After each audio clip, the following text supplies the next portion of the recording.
Hello, everybody. My name is Kathy McReynolds. I am your fun, money, and skill coach. I work with affiliate marketers, network marketers, and entrepreneurs. My goal is to help you build your brand and your bank account so that you can have the lifestyle and the business that you truly desire to have. So welcome, welcome, welcome. We are on day 15 of day 21 of our How to Grow Your Business Online Master Summit class. So I hope you guys have been getting a lot out of this over the last 15 days, well, I should say 14 days, and we're excited to get it going tonight. So tonight, we're going to talk about branding yourself with your stories and telling stories so that you can help get people to give you information about them so that when we start going on and working on the funnels, you'll know exactly what we're talking about. And we're not talking about those funnels that are in, at the, what do you call it, the circus, right? They're different kind of funnels. So we're going to go ahead and get started. If you got a pen and paper, you want to write it down, because today I'm just going to talk to you. And I'm going to start with my story. And as I share my story with you, how I got on this entrepreneurship journey, I want you to start thinking about your story. Start thinking about what story, because your story never changes, right? Because what you're telling is what actually happened. So the facts never change. It's just the excitement and you getting used to the story. That's how it gets better over time. So my story starts from when I was about 19 years of age, and I decided that I was going to drop out of college. I think I was a junior or something like that. I don't know, but had about a year and a half to go. And I wanted to get out of the area that I was located in and actually go do something. Because to me, if I stayed where I was at, it was like, a gloom. There was nothing that was going to happen positive. So I decided to move 6 hours away from home, had never been away from home. I was that child who slept with my parents until child was like 12 or 13 years old. It's pretty sad, but it's true. So, as I tell you guys, I grew up sheltered and shy and just hanging around my family. So I'll never forget the day when I was about to drive that journey, go on that journey. My sister took me down there. And so my dad had a conversation with me on the front porch. That's why I love the front porch. It brings back great memories. And so I remember him like with this little tear coming down his eyes. I think I only saw my dad cry twice in life, and that was when he lost his father. And also when his baby girl, his favorite of all 6 of his children. That's my story, and I'm sticking with it. So I always tell them that I was his favorite child, and he's not here to dispute that right now. So we're going to stick with that story. But I'll never forget what he said to me. He said, "Baby, I want you to go and I want you to enjoy life." He said, "I spent the last 40 years of my life working for a company, and I don't want you to do that. I want you to figure out a way to either start your own business or get into politics." And I knew politics definitely wasn't my thing. And at that time, I didn't know business was my thing at all at that particular time. But I remember him saying, "The world is big. I want you to go out there," and he said, "Take risks. I want you to take risks, and I want you to figure out a way to get into business for yourself, or figure out a way, to get into politics, but always know that even though I didn't give," this is what he was saying to me, "even though I didn't give my life what I felt that I should have gave it and worked as hard as I could," he said, "one of the things that I've done was I've managed to pay for a house, raise you 6 kids. So go take risks, because you will always have a home to come back to. You don't ever have to worry about being without a place, and you don't ever have to worry about failing and not having a safe place to come back to." He said, "Because you will fail. Things won't go the way you always want them to go." He said, "But I want you to have that security to know that you can take risks, and we will always be here for you." And so that set up in my mind the possibilities. And so when I moved to the DC area, you know, in my mind, I'm like, okay, yeah, I get the entrepreneurship, but in my mind, it was all about building, you know, building someone else's company. It was about being in corporate America. So I did that. I had a good career in corporate America for about the first 7 to 10 years. And it wasn't until I went up for a promotion at another company, and they wanted to promote me. They had given me, you know, I was one of the, well, actually at that time, I was the only person who got an exceptional review, and they gave me a huge raise to take me from $40,000 a year to $60,000 a year. But what I desired to do was to get into the buying field. I was in the stores. So in order for you to get there, you had to have a degree, and you also had to pass this test, this mental mind, I don't know what the crap they call it, but those personalities tests. And because I'm like very transparent and I answer things the way I really feel, I didn't answer them the way that they needed them to be answered. So I didn't get the promotion. And when I didn't get the promotion, I don't even think that it didn't make me mad, but it made me sad that because of the fact that I didn't have a piece of paper, that they weren't going to give me what I know and they knew I deserved. Because I'll never forget the owner of the store, Hank Hammerstein, saying we need to change that rule. But right now, because it's not a rule, because with this company, they have moved me around to 5 different areas, you know, 4 states. And I actually helped set up all their stores. They had me on CNN. I was on the Today Show for that area, and just doing a lot to get that company where it needed to be.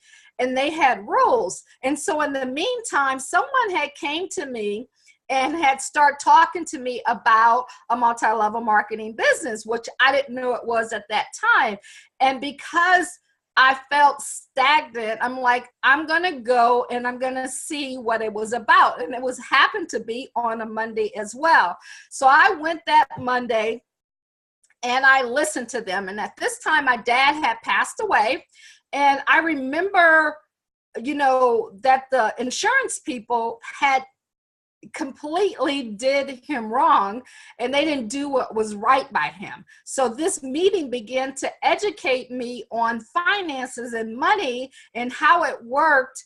And at that time, I'm like, man, if you rip my dad off, my most favorite person in the world, I'm going to stop you from ripping anyone else off. So I began to work for that company part-time.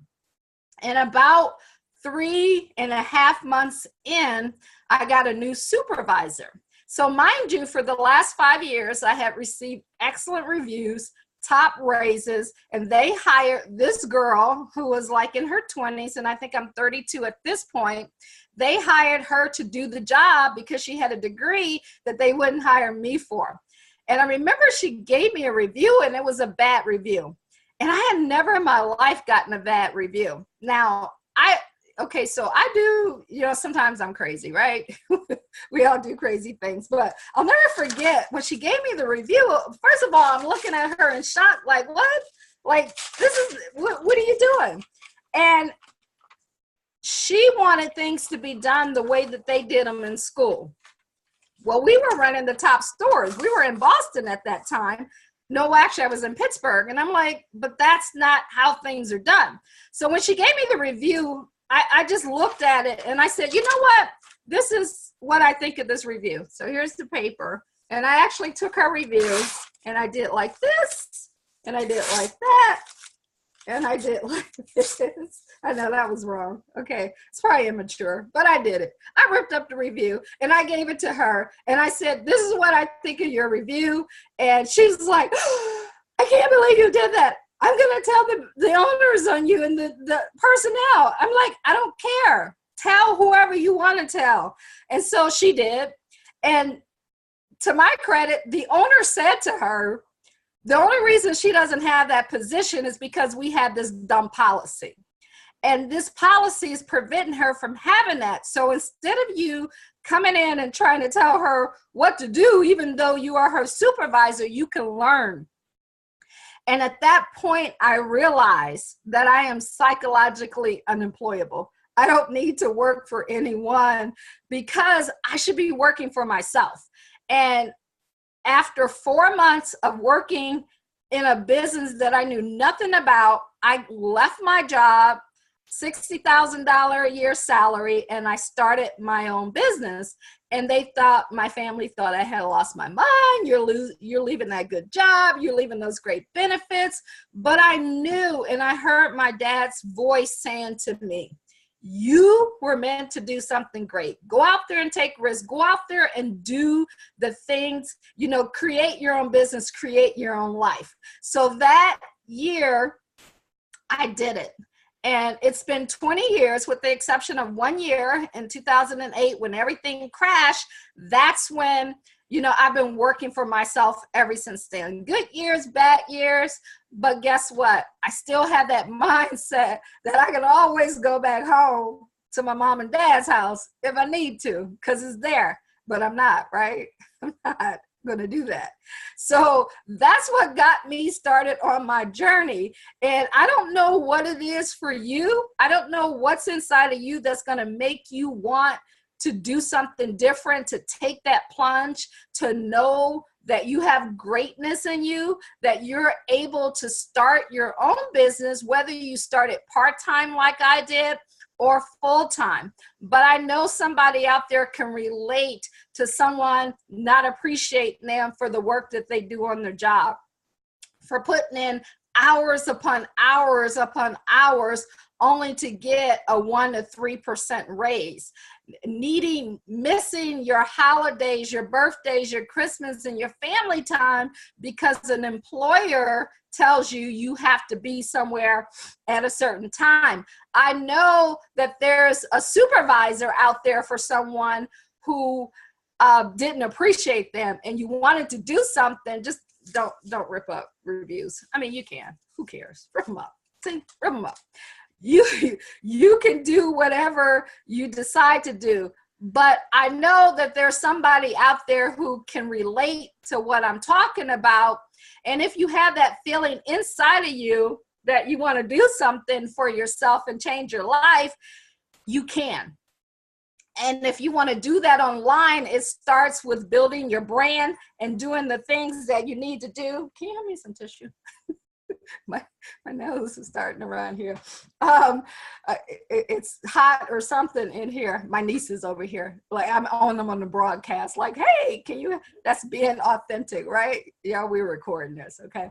But I can't have stuff just hanging out my nose on the broadcast. But so what is your story? What is it going to take for you to brand yourself in your business, whether it's online or offline? But I'm going to give you a few tips that you can use to make that happen. Number one, you want to choose the right networks. What networks, and when I say the right networks, is it Facebook? Is it social? Is it YouTube? What is it that you're going to use? Excuse me, guys. Be who you are without apology. Is it Facebook? Is it Instagram? What medium are you going to use to grow your business? Because I would start with one or two of them and then go to the other one. So pick one and make that decision. This is where I'm going to grow. Facebook is a good one. Facebook Lives. People know who you are. You guys are tuning in here and watching this crazy girl, right? Tell you this crazy story why she wiped her nose on, national Facebook Live, right? Whatever you want to call it. So pick one. Number two, don't overlook the visuals. You want to get, and I'll show you before this is all over, before these 21 days are over, you want to use different, like I use PicCollage and I use Spark Post to create my images. So you want to be able to use certain platforms. And I know there's Canva out there. There's so many different ones that you can use. Those are the two that I found, you know, best for me. And when I first started, they were a hot mess. So don't expect perfection when you get started. Just get started.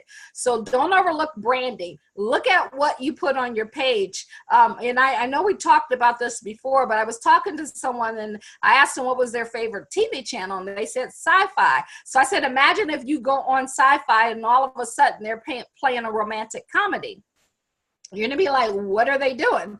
So when you're looking at your Facebook feed, make sure it's consistent with who you want your brand to be. I am the fun, money, and skill coach. So you're going to always see something funny or crazy about me or my life.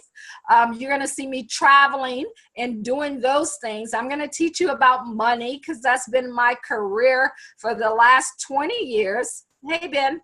And also, I'm going to teach you skill set and fundamentals, because I think that in order to win in life, in order to get where you need to be, you don't have to come in with the knowledge. You just have to be willing to learn and grow. And anybody who will put in that time, and what I call that, or game time, or show up early, 4 o'clock in the morning, you know, like the star, like, you know, what's his name, LeBron and Michael Jordan and everyone else did to get to that next level, the Tiger Woods, they put in more hours than anyone else. So those are things that you need to do in order to make things happen. What's up, Miss Sheila? Number 3 is develop your voice. Okay, so when I first did my very first live, guys, before I hit the live button, I was upstairs at my home and I did a YouTube, you know, well, I recorded it, right, on my camera, and I did about 20 takes, and I just said, you know what, screw it. People are going to talk about you anyway, so I don't care what people say, I'm just going to get it done. And I know that as long as you keep putting in effort, you get better. I stumble over my words. You know, like, listen now. It don't matter because I'm in action. And a person who is in action and they're consistent, which is number 4, they will win. And so as long as you're consistent and you take action and you don't give a rat's butt what other people think about you, you will win. And that comes with the self-development. That comes with believing in who you are and having a strong system around you where you know that it's a safe haven. We have our fun and freedom movement. It's a safe haven for people to be in. You should have, you know, members of your family. It's a safe haven. You should have places and mentors and coaches where you can go and you know they're not judging you. They're just helping you. And when you feel that, that's the same feeling that I felt for my dad. Like I was invincible. I knew that I can go out and do anything in this world that I wanted to because he always encouraged me. So that's why I want to be an encourager of other people and let them know, because there's so many people in this world that want to pick out everything that you do wrong. And when they do that, it gets in your feelings and you're like, well, I don't want to do this. They're going to talk about you anyway. So get it done, right? Make it happen. Number 5, post regularly. You should post on your page about 3 to 5 times a day, 3 to 5 times a day, and spread it out. And the reason is, it's just like a commercial.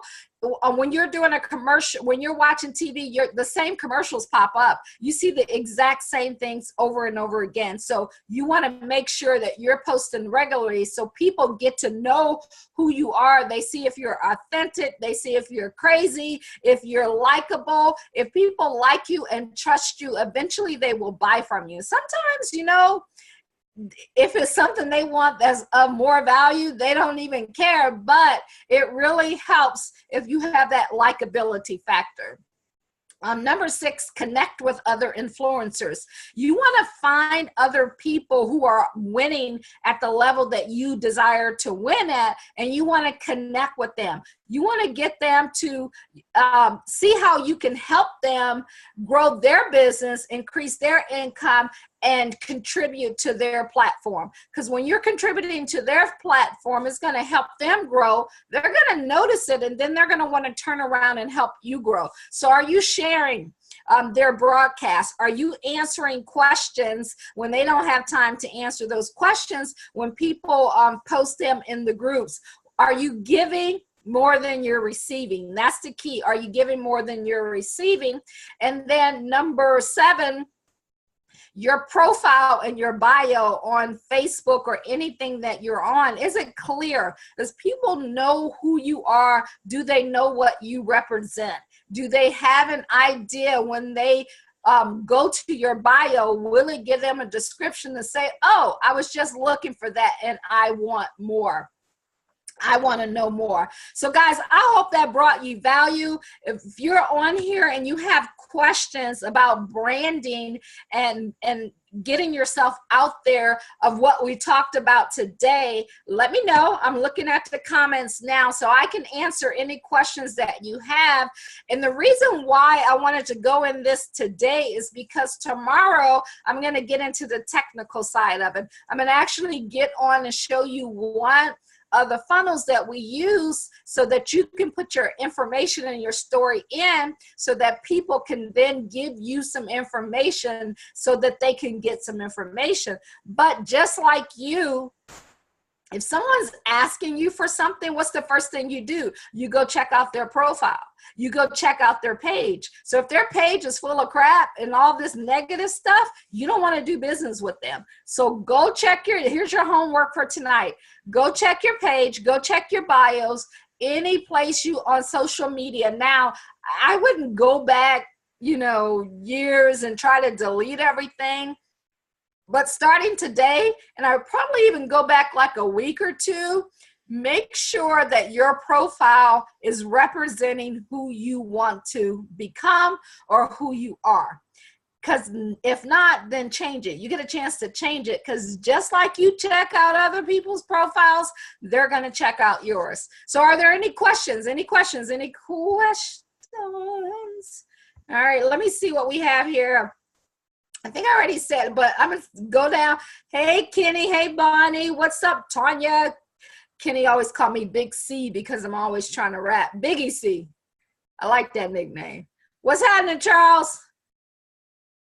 And we got Ben and Sheila. How are you guys? Thanks for saying hello. So guys, if there's not any questions, tomorrow, 7:30, I will do a live demonstration on how and what a funnel is. And when I heard that, I immediately thought about the circus, but it's not that kind of funnel, but it's good and it can change your life. All right, guys, if there's no questions, I'm going to go ahead and head out of here. Again, my name is Kathy McReynolds. I'm your fun, money, and skill coach, and I'm going to help you build your brand and your bank account so you can go have some fun and change some lives. I will chat with you later, and good evening. See you later. Bye-bye.